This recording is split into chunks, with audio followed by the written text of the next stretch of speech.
اس کے باوجود وہ پاک باز رہے، پاکیزہ رہے اور کسی طرح کا گھوٹالہ نہ کرے، اللہ تعالیٰ ایسے بندے کو بھی جنت کے اندر سب سے پہلے داخل فرمائے گا۔ مالدار تو نہیں ہے، تو بالکل وہ فقیر ہے، لیکن اکڑ اس کی جاتی نہیں، بات کرتا ہے تب اکڑ کر کے، گفتگو کرتا ہے تب اکڑ کر کے، پیش آتا ہے تب اکڑ کر کے، تو اس کی اکڑ نہیں، غرور و تکبر کرنے والا آدمی ہے، اگرچہ وہ مالدار نہ ہو، فقیر نہ ہو، سب سے پہلے اللہ اسے جہنم کے اندر ڈالے گا۔ بسم اللہ الرحمن الرحیم۔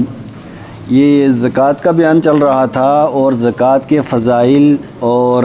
زکوٰۃ دینے کے فوائد، اس تعلق سے مدنی کریم صلی اللہ تعالیٰ علیہ وسلم کے ارشادات عالیہ آپ حضرات کی خدمت میں پیش کیے تھے۔ اب آج کے درس میں ان احادیث مبارکہ کا ذکر ہوگا جن میں اللہ کے پیارے محبوب صلی اللہ تعالیٰ علیہ وسلم نے ان لوگوں کی مذمت فرمائی ہے جو صاحب نصاب ہو کر کے،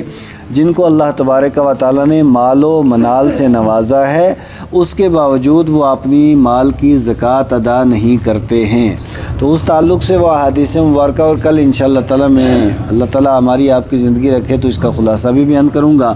حضرت عبداللہ ابن مسعود رضی اللہ تعالیٰ عنہ حدیث کے راوی اور مصطفیٰ کریم صلی اللہ علیہ وسلم سے روایت کرتے ہیں، آقا کریم علیہ السلام نے ارشاد فرمایا، ما من احد لا یؤدی زکاۃ مالہ الا مثل لہ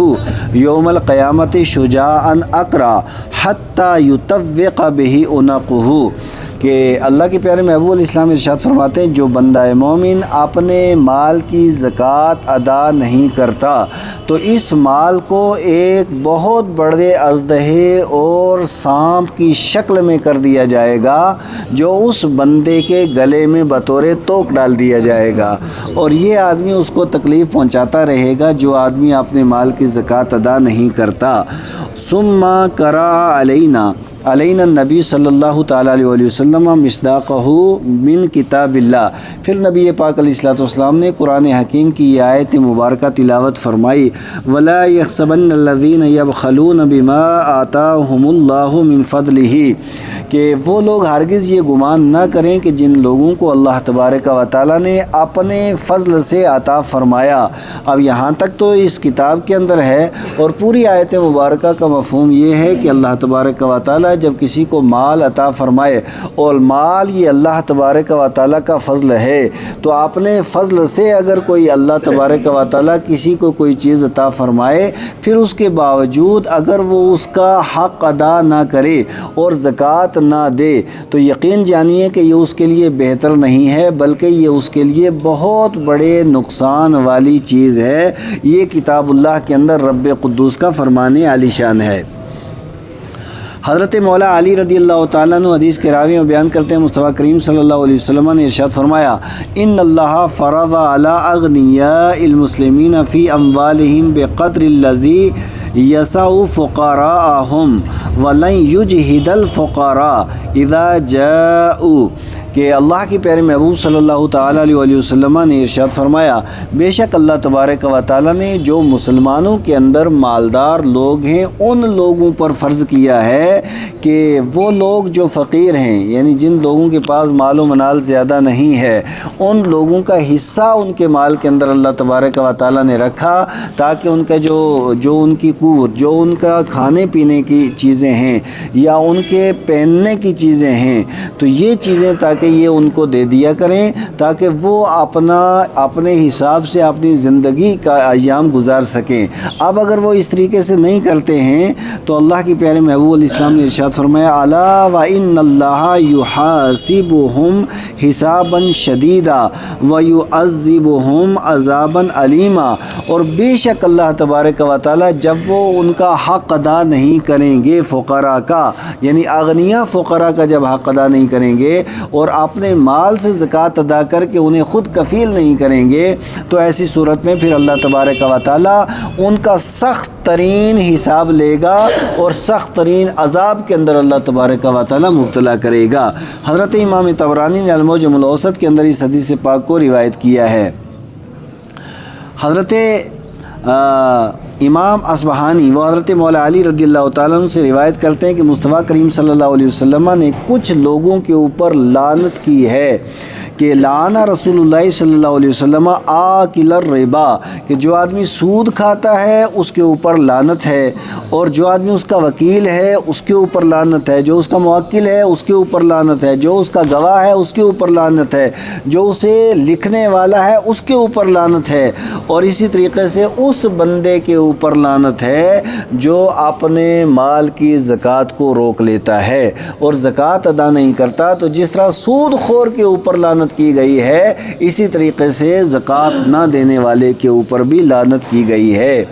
اور اسی طریقے سے اور بھی چند ایک ایسا حدیث مبارکہ کے اندر اللہ کی پیارے محبوب صلی اللہ علیہ وسلم نے کچھ اور لوگوں کا بھی ذکر کیا ہے۔ بہرحال ہم لوگوں کو اللہ تبارک و تعالیٰ نے ایک اللہ کا شکر ادا کرنا چاہیے کہ اس پاک پروردگار عالم نے یہ ہمیں دینے والا بنایا ہے، اور حدیث شریف میں ہے کہ دینے والا ہاتھ لینے والے ہاتھ سے بہتر ہے۔ تو جب اللہ تعالیٰ نے دینے والا بنایا ہے تو پھر اس کی راہ میں خرچ بھی کرنا چاہیے اور مال کی زکوٰۃ ادا کرنی چاہیے تاکہ مال کا شر جو ہے وہ دور ہو جائے۔ حضرت انس بن مالک رضی اللہ تعالیٰ عنہ حدیث کے راوی بیان کرتے ہیں مصطفیٰ کریم علیہ السلام نے ارشاد فرمایا ویل للاغنیاء من الفقراء یوم القیامہ، کہ ان مالداروں کے لیے خرابی ہے فقراء کے ذریعے، فقراء کی وجہ سے، کہ یقولون ربنا ظلمونا حقوقنا التی فرضت لنا علیہم، یہ فقیر ایک اپنا مقدمہ اللہ کی بارگاہ میں پیش کریں گے، اور ان کا مقدمہ یہ ہوگا خدائے قدوس کی بارگاہ میں، کیونکہ اللہ تبارک و تعالیٰ خود عدل فرمائے گا اس دن فقراء کا۔ یہ فقیر کریں گے مولا ان مالداروں نے ہمارے اوپر ظلم کیا ہے، اور وہ ظلم یہ ہے کہ مولا تو نے ہمارا حق جو ان کے مال میں فرض کیا تھا یہ ہمارا حق بھی کھا گئے۔ اور یہ بات یاد رکھیں کہ جو زکوٰۃ کا مال ہوتا ہے وہ زکوٰۃ کا مال مالدار کا نہیں ہے، وہ زکوٰۃ کا مال مالدار کا نہیں ہے، اس کا باقی مال ہے۔ یہ اللہ تبارک و تعالیٰ نے فرض کیا ہے تاکہ یہ مال نکال دیا جائے اور نکال کر کے فقراء اور جو اس کے مستحق ہیں ان کو دے دیا جائے، ورنہ یاد رکھیں یہ تو کتنے مدرسے پھر اللہ کی بارگاہ میں اس دن مقدمہ لے کر کے جائیں گے، کتنے فقراء مدرسے، کتنے فقراء جو ہیں وہ اللہ کی بارگاہ میں مقدمہ لے کر کے جائیں گے۔ اس وجہ سے جس کو اللہ تبارک و تعالیٰ نے 70,530 روپے سے زیادہ، آج کے حساب سے زیادہ مال اللہ تعالیٰ نے عطا کیا ہے، اتنا پیسہ یہ سونا چاندی کا مالک بنایا ہے، اسے چاہیے کہ وہ اللہ کی راہ میں خرچ کرے اور غربا اور فقہا کا خیال رکھے۔ اور فیقول اللہ عز وجل، اب یہ مقدمہ دائر ہو گیا فقیروں کا اللہ کی بارگاہ میں، تو رب قدوس ارشاد فرماتا ہے وعزتی وجلالی، میرے عزت کی قسم، میرے جلال کی قسم ہے کہ میں ضرور ضرور ان لوگوں کو جنت سے دور رکھوں گا کہ جن لوگوں نے تمہارا حق نہیں دیا ہے۔ اور ثم تلا رسول اللہ صلی اللہ علیہ وسلم، پھر آقا کریم علیہ السلام نے یہ آیت مبارکہ تلاوت فرمائی والذین فی اموالہم حق معلوم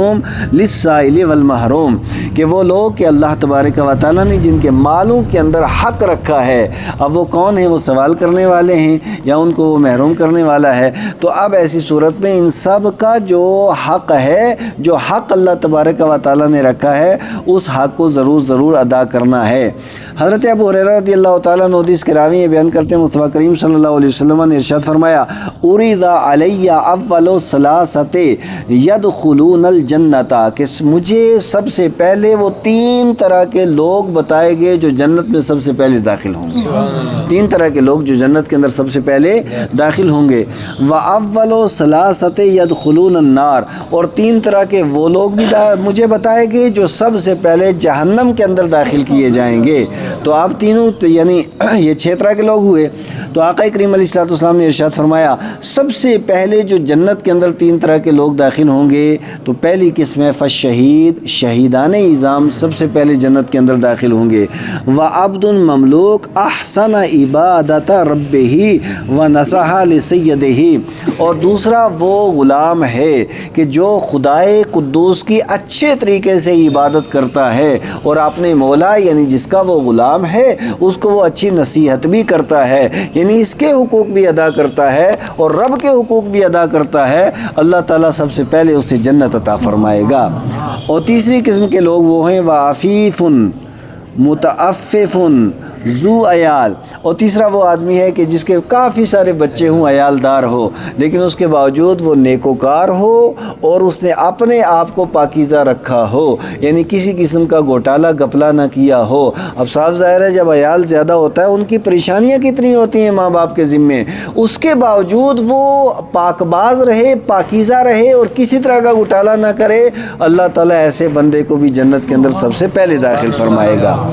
اور آگے ارشاد فرمایا وہ لوگ وہ تین جو سب سے پہلے جہنم کے اندر جائیں گے، تو اللہ کے پیارے محبوب علیہ السلام نے ارشاد فرمایا فَأَمِيرٌ مُسَلَّطٌ، کہ وہ حکمراں ہے جو مسلط ہو جائے زبردستی، یعنی وہ بس اپنا ڈنڈا لے کر کے لوگوں کے اوپر حکومت کرنا شروع کر دے اور اس کے بعد پھر وہ ان کے حقوق ادا نہ کرے، ظلم و ستم کرے گا، تو اللہ تبارک و تعالیٰ ایسے جابر قسم کے حکمراں کو سب سے پہلے جہنم کے اندر ڈالے گا۔ اب چاہے وہ کتنے بڑے بھاشن دینے والے ہوں، اس ملک کے ہوں یا کسی اور ملک کے ہوں، یہ جتنے ظالم ہیں سب سے پہلے جہنم ان کا ٹھکانہ ہوگا۔ اور پھر یہ تو پہلی قسم ہو گئی، اور دوسری قسم اللہ کے پیارے محبوب علیہ السلام نے ارشاد فرمایا وَذُو ثَرْوَةٍ مِّن مَّالٍ لَا يُؤَدِّي حَقَّ اللَّهِ فِي مَالِهِ، اور دوسرا وہ مال ہے، مالدار ہے کہ اللہ تبارک و تعالیٰ نے اسے مالدار بنایا تھا، صاحب ثروت بنایا تھا، لیکن اس نے اللہ کا حق یعنی زکوٰۃ ادا نہیں کی، سب سے پہلے اسے اٹھا کر کے جہنم کے اندر ڈال دیا جائے گا۔ اور تیسرا اللہ کے پیارے محبوب نے فرمایا وَفَقِيرٌ فَخُورٌ، اور تیسرا وہ بندہ ہے کہ وہ مالدار تو نہیں ہے، تو بالکل وہ فقیر ہے، لیکن اکڑ اس کی جاتی نہیں، بات کرتا ہے تب اکڑ کر کے، گفتگو کرتا ہے تب اکڑ کر کے، پیش آتا ہے تب اکڑ کر کے، تو اس کی اکڑ نہیں، غرور و تکبر کرنے والا آدمی ہے۔ اگرچہ وہ مالدار نہ ہو، فقیر نہ ہو، سب سے پہلے اللہ اسے جہنم کے اندر ڈالے گا۔ یہ اللہ کے پیارے محبوب صلی اللہ علیہ وسلم کا فرمان علی شان ہے۔ اور حضرت امام ابن خزیمہ نے اپنی صحیح کے اندر اس حدیث پاک کو روایت کیا۔ حضرت عبداللہ ابن مسعود رضی اللہ تعالیٰ عنہ حدیث کے راوی بیان کرتے ہیں امرنا بِإِقَامِ الصَّلَاةِ، کہ ہمیں حکم دیا گیا ہے نماز قائم کریں اور زکوٰۃ دیں، وَمَن لَّمْ يُزَكَّ فَلَا صَلَاةَ لَهُ، اور جو آدمی اپنے مال کی زکوٰۃ ادا نہیں کرتا اس کی نماز بھی اللہ قبول نہیں کرتا، اس کی نماز بھی قبول نہیں ہوگی جو اپنے مال کی زکوٰۃ ادا نہیں کرے گا۔ کیوں؟ بنی الاسلام علی خمس، اسلام کی بنیاد 5 چیزوں پہ ہے، 5 میں سے اگر کسی ایک کا جو آدمی انکار کرے گا تب تو مسلمان ہی نہیں ہے، لیکن اگر کسی ایک چیز کی ادائیگی اگر وہ نہیں کرے گا تو پھر یہ باقی والے بھی اللہ تعالیٰ اپنی بارگاہ میں قبول نہیں کرتا ہے۔ اس وجہ سے ہمیں یہ پرسنٹیج والا مسلمان نہیں بننا ہے کہ میں 30% مسلمان ہوں اور 50% ہوں اور 60% ہوں، نہیں، ہمیں 100% مسلمان بن کر کے زندگی گزارنا ہے، تب جا کر کے بندہ کامیاب و کامراں ہو سکتا ہے۔ اللہ تبارک و تعالیٰ ہم سب کو عمل خیر کی توفیق عطا فرمائے۔ اللهم صل على سيدنا ومولانا محمد وعلى آل سيدنا مولانا محمد طب القلوب ودوائها وعافية الأبدان وشفائها والعلوم الأبصار وضيائها دائما أبدا. اللهم ربنا تقبل منا هذه التلاوة درس الحديث وهذه الصلاة درس الحديث وما تقبلت من النبيين والصديقين والشهداء والصالحين. اللهم احسن عاقبتنا في الأمور كلها وأجرنا من خزي الدنيا وعذاب الآخرة. اللهم انزل علينا بركة كاملة بحرمة هذا الشهر المقدس وهذا عشر المغفرة. اللهم رب لا تذرني فردا وأنت خير الوارثين.